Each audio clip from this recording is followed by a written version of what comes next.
tassa bhagavato arahato samma sambuddhassa. Namo tassa bhagavato arahato samma sambuddhassa.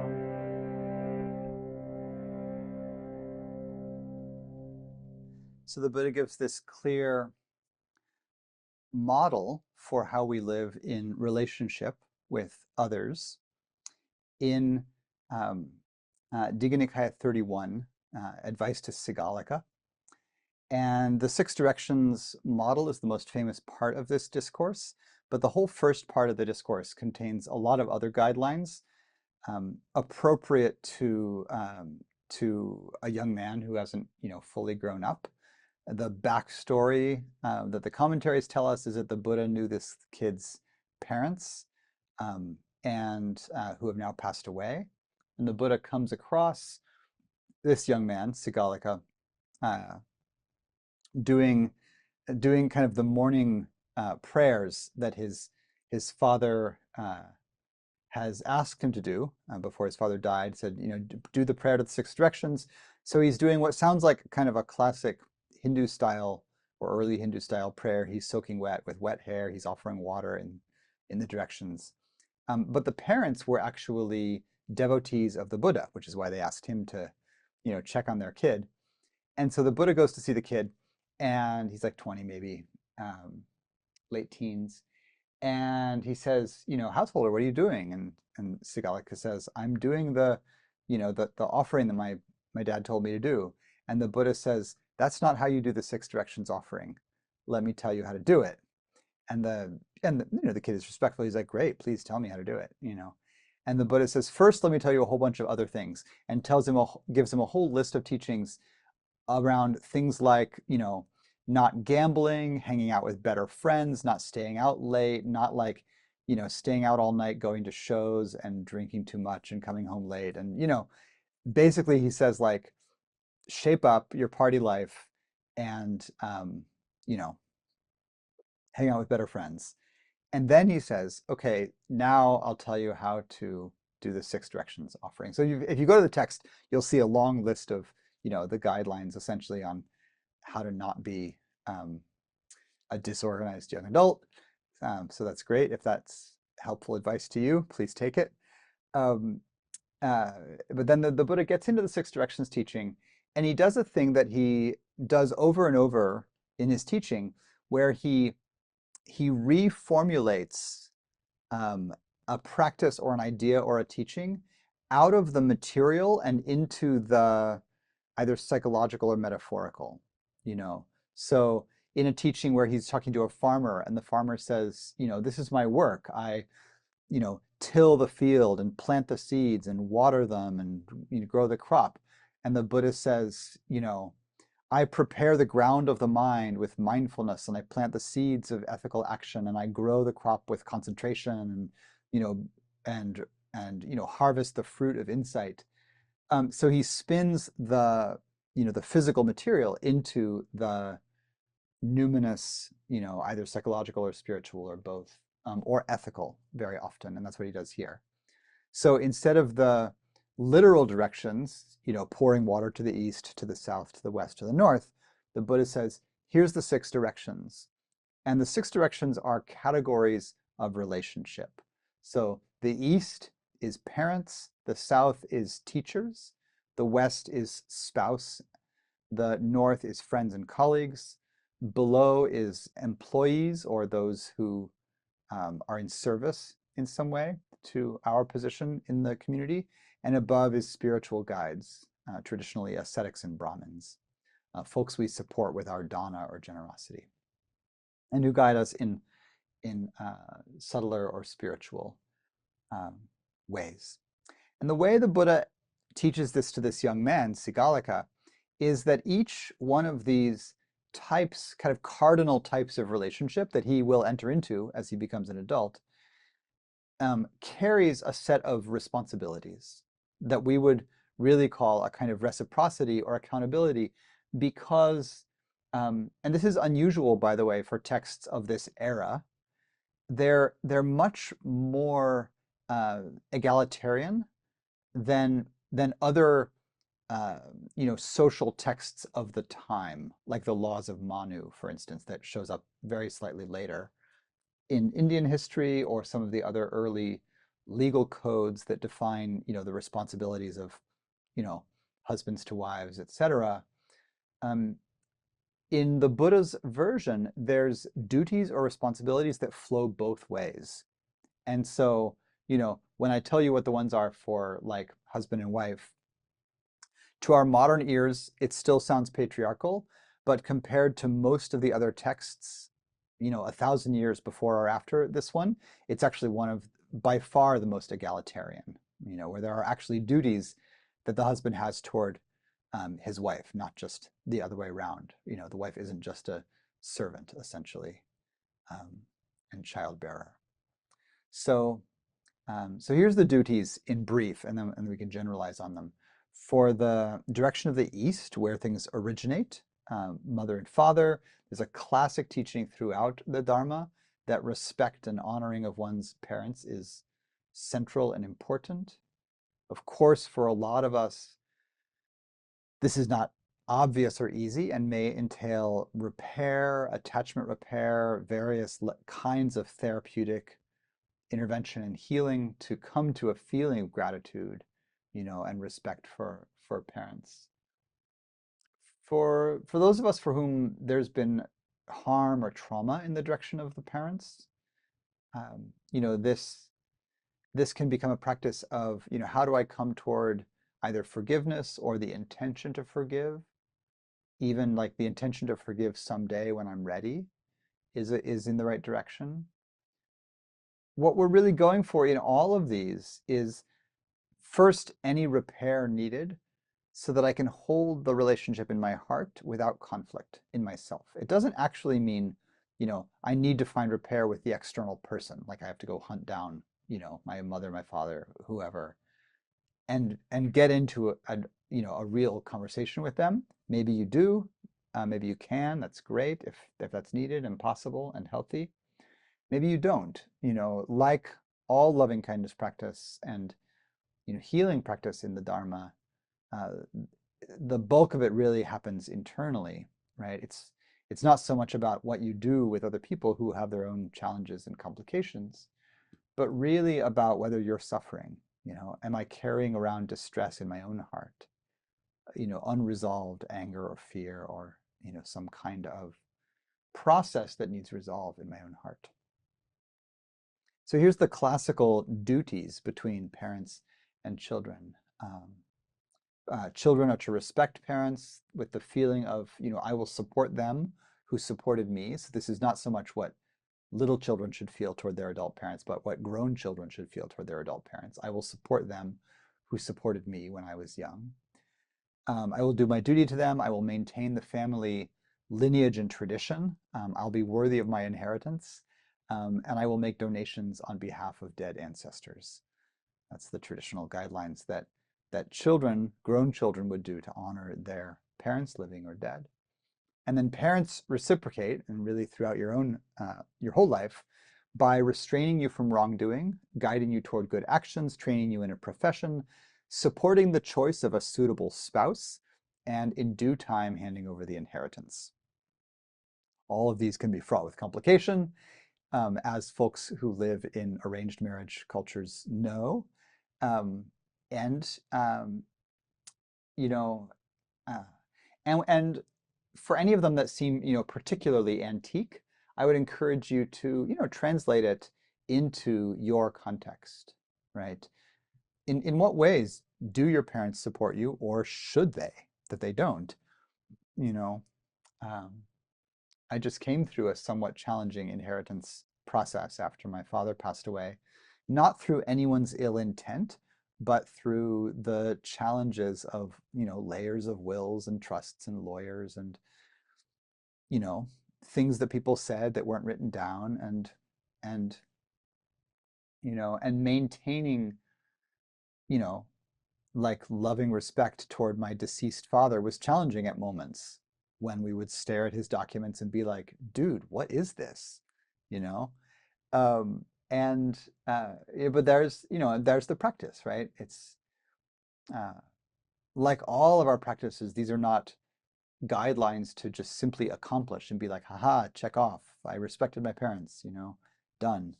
But they are living disciplines to really, breathe and work through.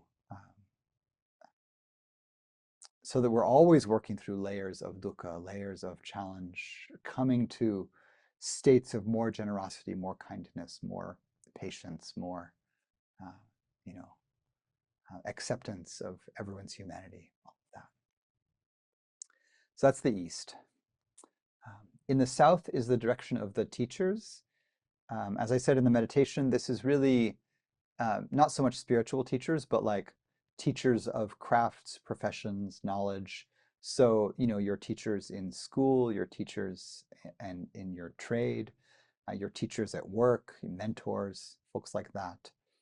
And some of these guidelines again are a bit antique, but here you go. Students respect their teachers by rising for them, regularly attending lessons, eagerly desiring to learn, duly serving them, and receiving instruction. You probably do most of those except stand up when your teacher walks into the room, but you could try it out. They'll be like, why are you standing up? Um, and teachers reciprocate by training students in self-discipline, ensuring the teachings are well grasped, instructing them in every branch of knowledge, introducing their friends and colleagues. So your teachers have a responsibility to help you with networking, and providing safeguards in every direction. So this is really coming from a culture where, think about like apprenticeship culture, right? Where the teacher is really setting you up for your life of, what you're doing. Um, and that it's appropriate for them to do so. This is really part of what I like about this direction is it encourages me to think about my teachers not just in a transactional way. It's a very relational way of thinking about teachers. And, I did not do well in school for most of school. And so I had a kind of contentious relationship with teachers. I didn't feel like they were supporting me. I wasn't very respectful to them, so why would they? All of that. And when I read this, it makes me really think toward like, who were the mentors who really guided me, who did actually, you know, bring me further in my profession or really give more in a way that would uplift me, really see me, very, very clearly and offer, strong instruction, clear instruction. So just really, if you have any of those folks, what a gift, but bringing them to mind. And again, a guideline, so many of these guidelines are challenging for my, uh, you know, bitter Gen X heart, but to actually just like quietly, but in a true and sincere way, respect my teachers, um, rather than being like, another brick in the wall about the whole thing. Um, teachers leave our kids alone. I was like, no, teachers don't leave the kids alone. Like, but be better teachers, and students be better students, you know. So that's the South, teachers. West is spouse and family. So, you know, of course, it's set in a heteronormative frame, so husband and wife, but please, just make that spouse and partner uh, because we have mixed up all those roles. Um, this one is challenging because many of us have relationship ideals now that, where like there's not even the amount of hierarchy that these duties suggest, much more egalitarian. So, reframe or discard these as you like in our very postmodern relationship culture. But here's the traditional guidelines. Husbands should respect their wives by honoring them, not disrespecting them, being faithful, sharing authority, and giving them gifts. So again, that is a far more egalitarian and, you know, uh, like husbands' responsibilities toward their wives than you see in a lot of ancient texts. So I want to honor it for that. Um, and wives reciprocate by being well organized, being kindly disposed to the in-laws and household workers, being faithful, looking after the household goods, and being skillful and diligent in all duties. So this does frame, wives as a kind of glorified worker in many ways. Um, uh, so, that's less how most of us want our partnerships to be like nowadays. Um, I mean, you could just flip them and be like, yeah, husbands should, be well organized, kindly disposed, faithful, look after the household goods, and be skillful and diligent. Like, please genderqueer this in any way you like. But the thing I like about it in a certain way is that even though it does have the sense that like one of the partners is doing a lot of household work and the other one is doing a lot of, kind of providing, there's a sense that there's a flow back and forth, and and there are reciprocal obligations. So that's husband and wife in the direction of the West. The direction of the North is friends and colleagues. Um, Traditionally, it's the North because the North is the path toward the beyond, and that's your friends and colleagues. Your kalyanamitta, your spiritual friends, are what lead you toward goodness if they are the appropriate sort of friends, the friends that Sigalika should hang out with, right? If he renounces his party lifestyle and starts to, come to the temple more, get better friends. So traditionally, friends and colleagues are respected by generosity, kind words, acting for their welfare, impartiality. See if you can pull that off in your friend group. Impartiality and honesty. Friends and colleagues reciprocate by protecting you when you're vulnerable, also protecting your wealth, being a refuge when you're afraid, not abandoning you in misfortune, and honoring all your descendants. So, um, your friends are still your friends when you're down and out. And part of what's interesting to me about the friends and colleagues directions here is that the responsibilities friends have toward you, or that we have toward our friends, is in this telling, and this says something about the culture, I think, of the time. In a certain way, it's very material and almost like, protect you when you're vulnerable, also protect your wealth, and be a refuge when you're afraid, and not abandon you in misfortune. Like, and honoring your descendants. Like, there's a lot of being cared for here by your friends, including like, economically, right? And how do your friends protect your wealth? Again, remember he's talking to a party kid. So, he's a little bit like, get good friends and they'll help you stop gambling and, frittering away your money on, you know, dancing shows and whatever you're going to. But but I really like this partly because for me, it paints a picture of friendship, of peer friendship, that's more intimate, actually, more interwoven than a lot of the ways I see peer friendships happening, where the main thing we do is we kind of check in emotionally, about like what's going on in our lives. But it would be kind of an extreme thing for my friend, for a friend to be like, you know, things have gone really badly. I need some money, you know. And like certainly there's lots of time, like of course that happens in different communities in different ways where communities support each other. Actually, this happens a lot, depending on your class background, your social background, this could be very normal. But for but the Buddha's talking to Sigalika, as a middle class, um, probably a little bit wealthy kid. Um, and at least in middle class and wealthy families um, that I know right now, that kind of material interweaving with friends is not actually as common. I think it's more common, in more working class communities.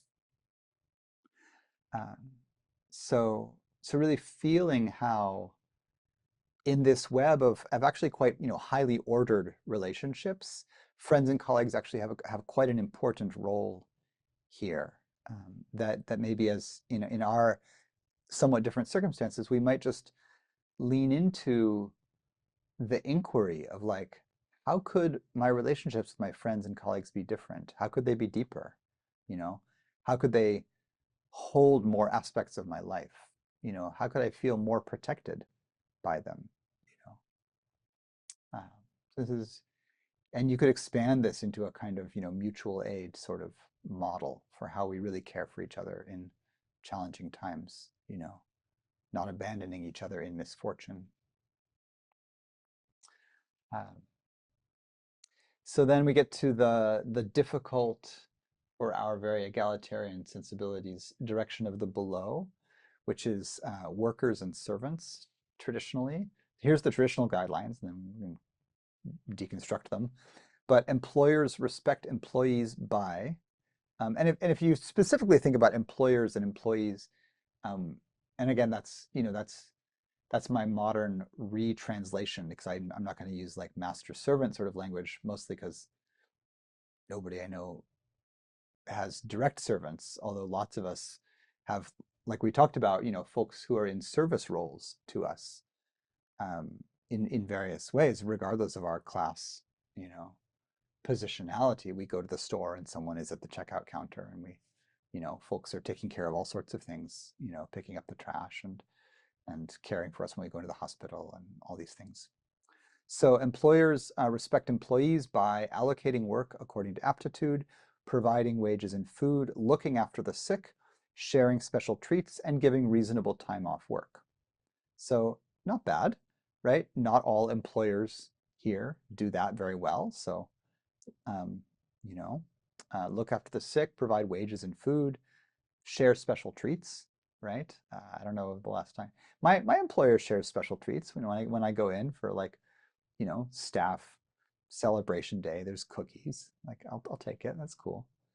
Um, Employees reciprocate by being willing to start early and finish late when necessary, taking only what is given, doing their work well, and promoting a good reputation for the organization. So, uh, mutual respect among employers and employees, and non-abusive working conditions, basically. Lastly, the above direction spiritual guides, traditionally called ascetics and Brahmins.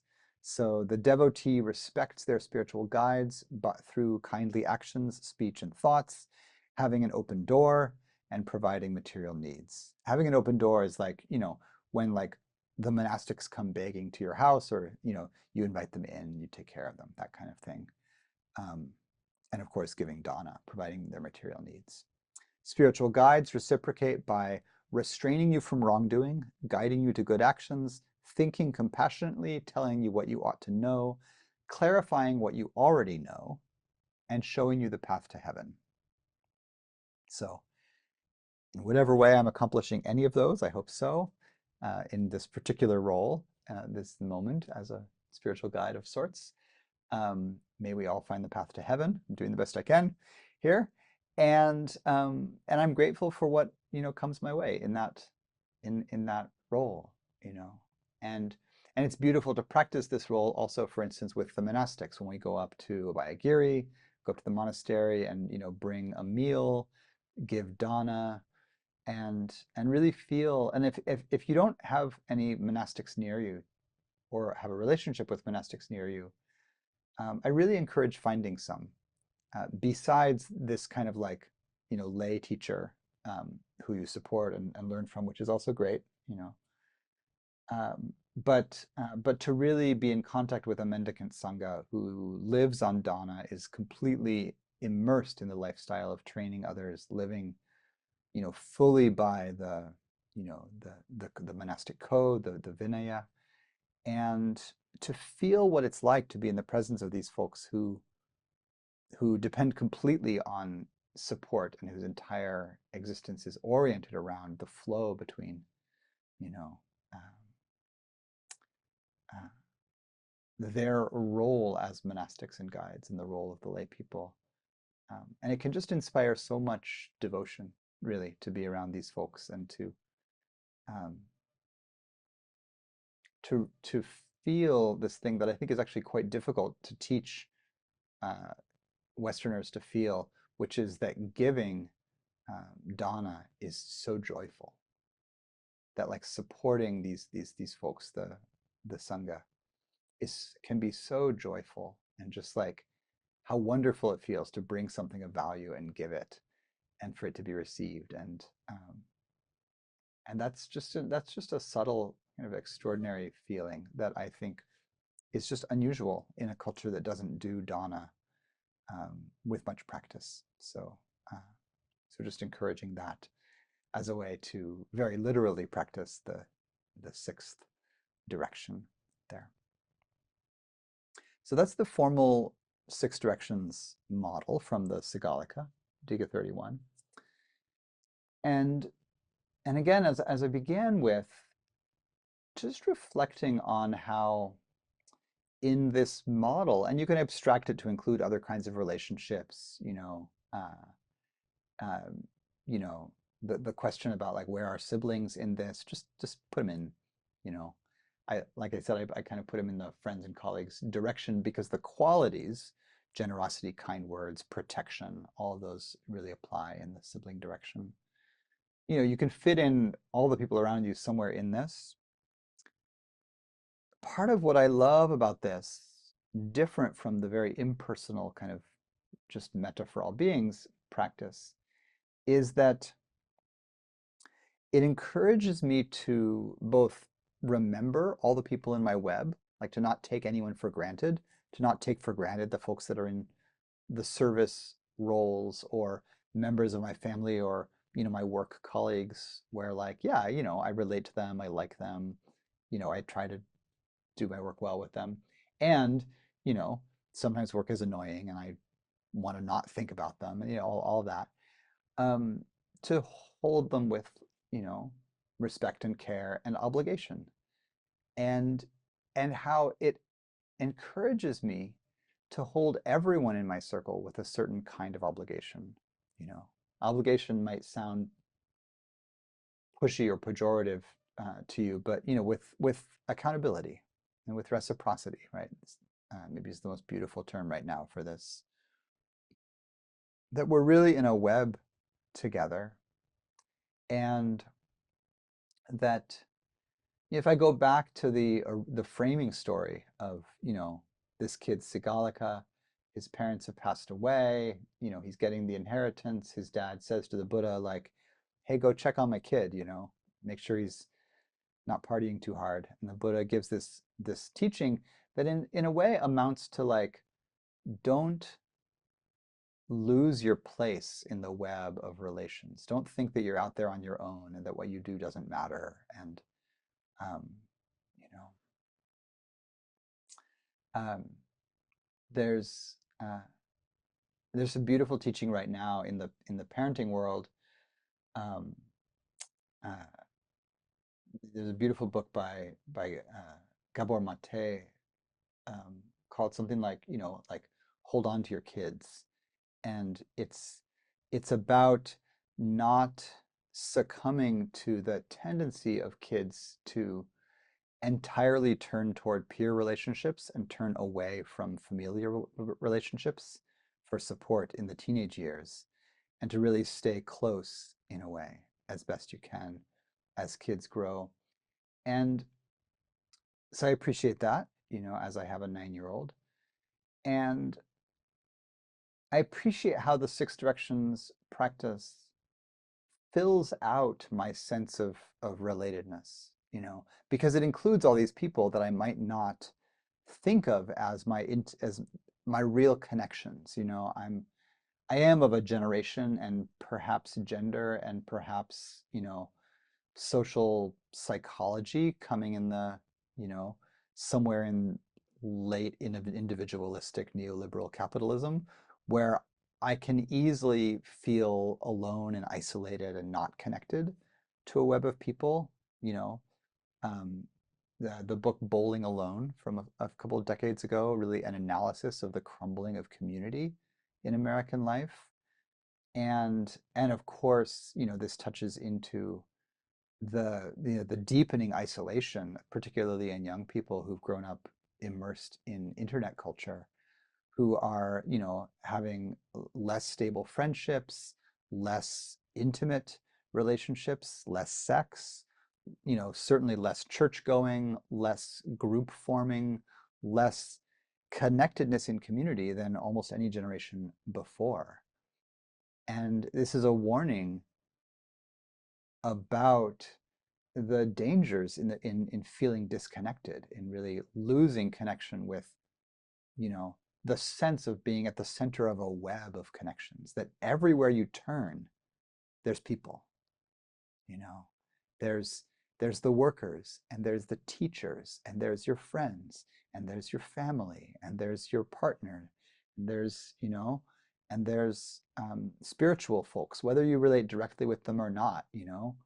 Somewhere out there is the Dalai Lama being the Dalai Lama, you know. Somewhere out there is, you know, these extraordinary people being extraordinary people, you know, um, guiding us in so many ways. And to just remember that we are connected to them, and that we're connected to them with responsibilities, with duties, right? That we're not just connected in a kind of like, I follow them on Instagram and I like their advice, you know, um, but there's nothing two-way about it. But it's more like, I started following them on Instagram and I really liked what they were doing. So I looked them up. I sent them some money, like I materially supported them. And then I got into their small group and I met people and I relate with those people and we do things together and, you know, and. Um, However we find webs of connection nowadays, you know, a lot of my peers in the Dharma world, you know, when they started teaching, started primarily offering like, you know, workshops and classes and retreats, which is great, good, all good stuff. My first impulse was to start a weekly group, which is, you know, here we are a decade later. And the thing that is the most satisfying to me in having done this group for so long is, you know, when like, you know, uh, the gang at, you know, a Sangha member's house suddenly, you know, turns on their video and there's four of them who've gathered in one living room to join up. Or someone says, "Oh yeah, I was visiting from, you know, I was visiting from Portland and I'm staying at, you know, such and such's house in Berkeley, who I met here." And that we've created something where people are, you know, not just tuning in to hear the teacher talk, you know, once a week or whenever, or watching the videos on YouTube. Blessings to y'all watching this on YouTube, but come, like, come hang out. um, that people are actually like making real friendships and staying connected over time. And, you know, I'm available to officiate weddings. Like, I've done it. You know, it's wild. It's totally wild. It does happen. Um, but the reminder just that we are that we're never isolated, even in moments in our life where we feel isolated, where, you know, you might be like, I'm estranged from my parents. I didn't have a good experience. I'm going to go around all the directions. I'm estranged from my parents. I didn't have a good experience in school. I'm not married. I don't have a partner or a person friend or whatever you want. My friends are, you know, not entirely wholesome, or there's not enough of them, or they're not entirely supportive of me. You know, I feel weird about workers, you know, like I'm not connected to the web of economics that I'm in. And it's really hard to find ethical spiritual teachers who aren't going to abuse me. So I feel super isolated in the world. Like, this is not really an exaggeration for a lot of people out there, right? Where all of the directions have been broken in some way or wounded in some way through the depredations of, you know, the hyper individualistic, separated, disconnected culture that we've developed.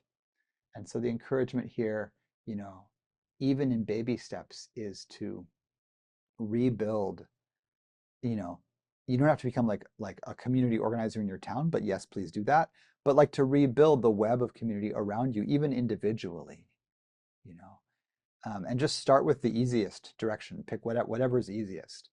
Be like, I'm going to call my friends more often. You know, I'm not just going to text them emojis. I'm going to call them up and be like, yo, I miss you. Let's go to the park and, like, you know, whatever you do, I don't know, kick a hacky sack around, like drink some, you know, nice, stimulating beverage in a cafe with other human beings, not on screens, I don't know, whatever you do. Um, uh, or take a relationship that is happening, like if you have a partner or a spouse or a sweetheart, um, lean into your reciprocal obligations to them, buy them a gift, buy them some gifts, it never hurts, really. So there's just an encouragement to lean into the web of relationships to brighten the very real, human relationships around us, not in the abstract, but in the direct, you know, messy, repair needed, um, generosity and gratitude, uh, welcomed human dimension. So,